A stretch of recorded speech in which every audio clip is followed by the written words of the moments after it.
নমস্কার বন্ধুরা, তো চলে আসলাম এই শীতের মরশুমে নলেন গুড়ের পায়েসের রেসিপি নিয়ে। তো নিয়েছি 1 লিটার দুধ, সাথে নিয়েছি নলেন গুড়, ভেজানো কিশমিশ, কাজু, আর নিয়েছি খোয়া ক্ষীর আর গোবিন্দভোগ চাল। চালটাকে আমি 1 ঘন্টা ধরে ভিজিয়ে রেখেছিলাম ভালোভাবে ধুয়ে। তো এবার একটা হাঁড়ির মধ্যে আমি দুধ দুটোকে খুব ভালোভাবে ফুটিয়ে নেব।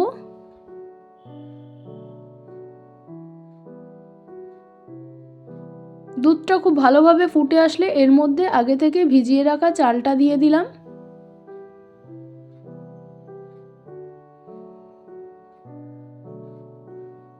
আর কয়েকটা এলাচ থেতো করে রেখেছিলাম, সেটা দিয়ে দিলাম।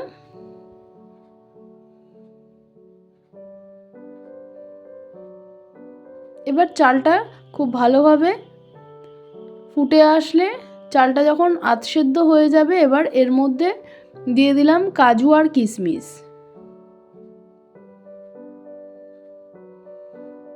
এবার একটু নেড়ে চেড়ে নেব।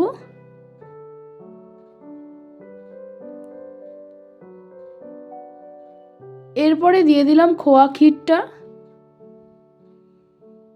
দিয়ে আরও নেড়ে চেড়ে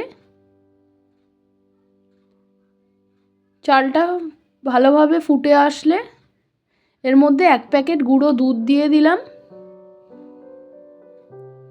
খোয়া ক্ষীর আর গুঁড়ো দুধটা অপশনাল, আপনারা চাইলে এটা স্কিপ করতেও পারেন। এটা দিলে টেস্টটা ভালো হয়, তার জন্যই এটা দেওয়া। তো চালটা যখন আমার পুরোপুরি সেদ্ধ হয়ে যাবে, সেই পর্যায়ে আমি গুড়টা দিয়ে দেবো। গুড়টা দিয়ে খুব ভালোভাবে নেড়ে চেড়ে নিয়ে এবার গুড়টা যখন গলে যাবে, এবার পায়েসটাকে খুব ভালোভাবে বেশ কিছুক্ষণ ফোটাতে হবে।